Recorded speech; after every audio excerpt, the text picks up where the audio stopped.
భూమి, శరత్చంద్ర, సూర్య ముగ్గురు కొడైకెనాల్ వెళ్ళి అక్కడ ఉన్నది ఆకాశాన్ని, గగన్ వేరని, గగన్ ఆకాష్ ఇద్దరు ఉన్నారని నమ్మకంగా వెనక్కి తిరిగి వస్తారు.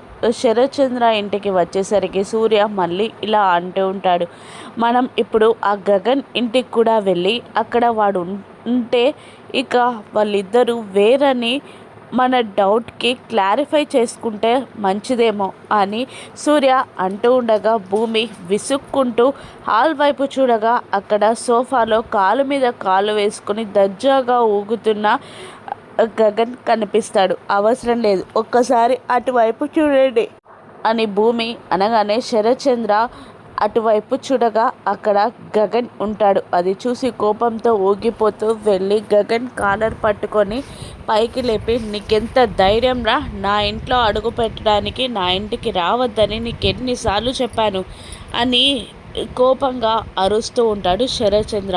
ఓవైపు శారద, మరోవైపు భూమి ఇద్దరూ కలిసి వాళ్ళిద్దరిని విడదీయడానికి ట్రై చేస్తారు. శారద కోపంగా శరత్చంద్ర గారిని నెట్టి, ఆగండి శరత్చంద్ర గారు అని అంటుండగా, ఏ శారద, ఎంత ధైర్యం నీకు మా ఇంటికి రావడానికి అని శారదని శరత్చంద్ర తిడుతూ ఉండగా, శారద, నేను మీకోసం రాలేదండి, మా కోడలు కోసం వచ్చాను అని గట్టిగా అరుస్తుంది శారద కూడా. దాంతో శరత్చంద్ర కూడా షాక్ అవుతాడు. నేను భూమి కోసం వచ్చాను, భూమిని తీసుకొని వెళ్ళిపోతాను, లేదంటే భూమిని మా కోడల్ని మాతో పంపించకపోతే నేను మీపై పోలీస్ స్టేషన్లో కేసు పెడతానని, నా కొడుకుని కిడ్నాప్ చేసి చంపాలని చూశారని నేను మీ పైన కేసు పెడతాను.